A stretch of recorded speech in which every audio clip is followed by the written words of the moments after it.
अकेला नहीं हूं बेटा। रुको, मैं नहीं चाहता कोई सौदा। देर हो चुकी है बेटा, तू झांक चुका है।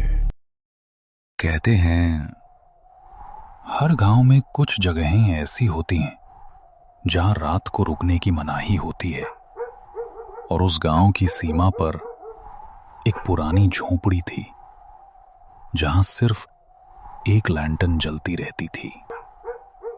कहते हैं उसे बुझाने वाला कभी सुबह नहीं देखता। कितनी अजीब बात है, यह इतनी रात को कोई लैंटेन जलाकर क्यों छोड़ देगा? अर्जुन को ठंडी हवा में एक अजीब सी गर्मी महसूस हुई, जैसे कोई अदृश्य चीज उसके बहुत पास खड़ी हो। वो झोपड़ी के पास पहुंचा और दरवाजे पर लगी जंग लगी घंटी अपने आप हिली। कोई है? इतनी रात को रुकने का इरादा है या सौदा करने आए हो? कौन है आप? मेरा नाम अब कोई नहीं पूछता, बस सौदा करता है। लैंटेन की लौ अब और तेज जलने लगी थी। उस रोशनी में अर्जुन ने देखा एक बुजुर्ग आदमी फटे पुराने कपड़ों में, चेहरा झुर्रियों से भरा और आंखें सिर्फ लाल। आप यहाँ रहते हैं अकेले? अकेला नहीं हूं बेटा, ये लैंटर्न मेरे साथ है, और जो इसमें झांकता है वो भी हमेशा साथ रह जाता है। अर्जुन एक कदम पीछे हटा, पर तभी दरवाजा अपने आप बंद हो गया और उस लाल रोशनी ने पूरी झोपड़ी को निगल लिया। कहते हैं जो उस बुजुर्ग से रात में सौदा करता है वो सुबह नहीं लौटता, क्योंकि लैंटर्न की लाल लौ सिर्फ रोशनी नहीं देती, वो रूहों का रास्ता दिखाती है। दरवाजा बंद होते ही हवा का हर झोंका जैसे रुक गया। अर्जुन को महसूस हुआ कोई उसकी सांसों के बीच खड़ा है। लैंटर्न की लौ अब दीवारों पर परछाइयां बना रही थी जो हिलती नहीं थी, बस उसे घूरती रहीं। आप, ये कैसा सौदा है? मैंने तो कुछ नहीं कहा। हर आने वाला कुछ न कुछ चाहता है बेटा, कोई दौलत, कोई समय, कोई राहत। तू क्या चाहता है? अर्जुन के होठ सूख गए, उसका दिल तेज धड़कने लगा। वो खुद नहीं जानता था कि वो यहां क्यों आया था, बस एक अजीब खिंचाव था उस लैंटर्न की तरफ। मैं बस रास्ता भूल गया था।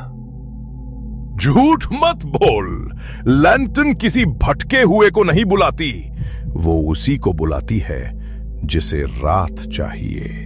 अर्जुन ने एक पल के लिए उन आंखों में झांका और अचानक पूरा कमरा बदल गया। दीवारें काली पड़ गईं, हवा में राख तैरने लगी और जमीन पर बिखरे पड़े थे पुराने सिक्के, जली हुई घड़ियां और किसी के नाम लिखे कागज। ये सब क्या है? सौदे की कीमत हर कोई कुछ छोड़कर जाता है।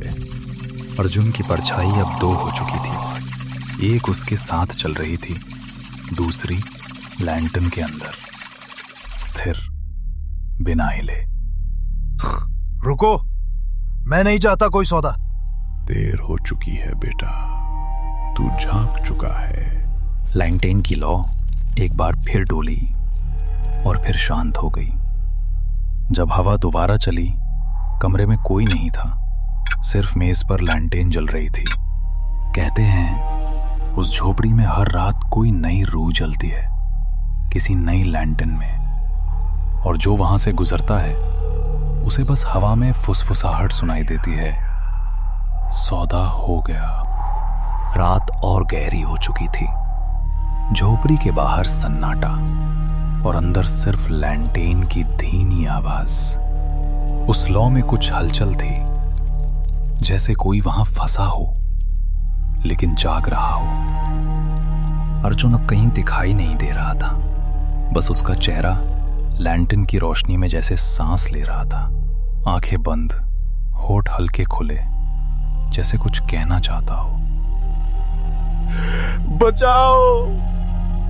कांच पर उभरते वो निशान, जैसे कोई भीतर से बाहर आने की कोशिश कर रहा हो।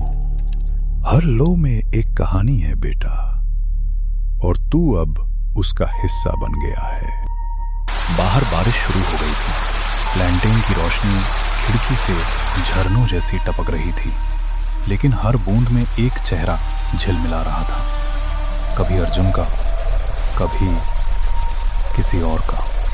अचानक अंधेरा छा गया, पर कुछ पल बाद लैंटर्न अपने आप फिर जल उठी, पर इस बार वो वही नहीं थी जहां पहले थी। कौन है वह? हर सौदे की एक कीमत होती है। अब तू भी किसी का सौदा लेने वाला है। अर्जुन की आवाज हवा में गुम हो गई, और उसी वक्त झोपड़ी के बाहर किसी ने दस्तक दी। कौन था वो? एक और रूह जो सौदा करने आई थी, या वो खुद जो लौट आया था?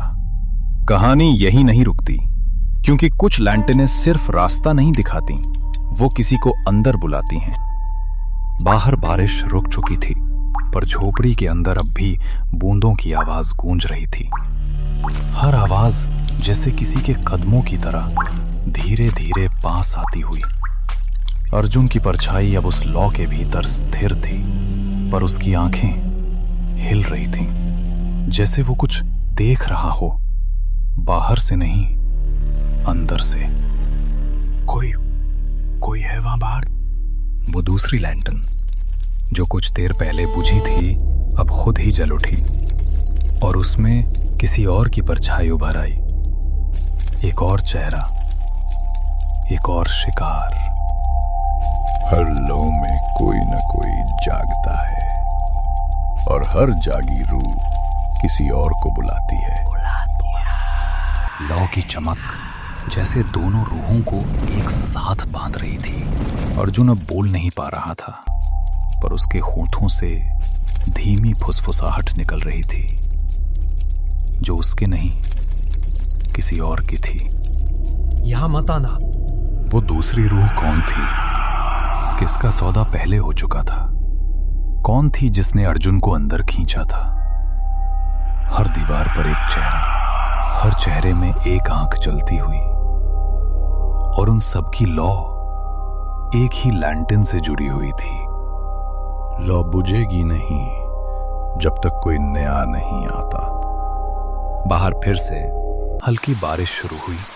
दरवाजे की दरार से ठंडी हवा अंदर आई, और उसमें एक नया कदमों का निशान बना। क्या वो कोई नया राही था, या अर्जुन खुद बाहर निकल आया था किसी और को लौ दिखाने? रात और भी घनी हो चुकी थी। बारिश की हर बूंद अब जैसे किसी की फुसफुसाहट बन चुकी थी, और उस झोपड़ी के दरवाजे पर एक नया साया ठहर गया था। एक जवान लड़का, लगभग 25 बरस का, कंधे पर एक पुरानी थैली और हाथ में छोटी लैंटेन। शायद रास्ता भूलकर यहां तक चला आया था। कोई है यहाँ? बारिश से बचने के लिए बस कुछ देर रुकना चाहता हूँ। रुकना चाहता हूँ। अंदर की दोनों लैंटर्नें अब एक साथ टिमटिमाई, जैसे उन्होंने किसी नई सांस को महसूस किया हो। अंदर आ जाओ बेटा, यहां अब ठंडी हवा नहीं लगती।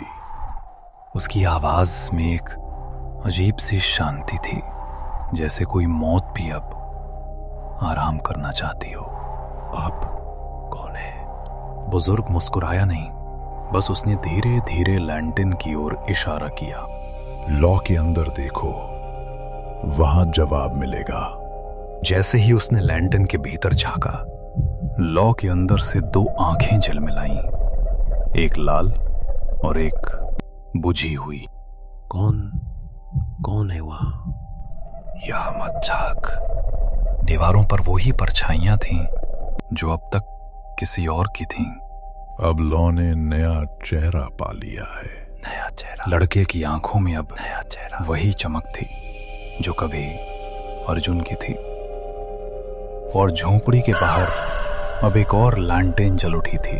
हर लैंटर्न एक आत्मा की कहानी है, और हर नई लौ किसी राहगीर की पुकार। सुबह करीब थी, लेकिन उस झोपड़ी तक कभी रोशनी नहीं पहुंची। हर लैंटेन अब एक चेहरा दिखा रही थी। पहली में अर्जुन, दूसरी में वो लड़का, और तीसरी अब भी बुझी हुई थी। कहते हैं तीसरी लौ तभी जलती है जब किसी की आत्मा अपनी जगह छोड़ती है, और आज रात वो वक्त आने वाला था। हर साल कोई ना कोई इस रास्ते पर आता है। हर साल कोई एक लॉ बन जाता है। वो मुस्कुराया नहीं, शायद बहुत सालों से मुस्कुराया ही नहीं था। उसके चेहरे पर अब डर नहीं, सिर्फ इंतजार था। तीनों लैंटर्नें एक साथ कांपने लगी और उन लपटों से आवाज आई, तुम्हारी बारी, अब तुम्हारी बारी है। शायद अब मेरा भी समय आ गया है। उसने हाथ बढ़ाया। लैंटर्न की लौ अपने आप जल उठी।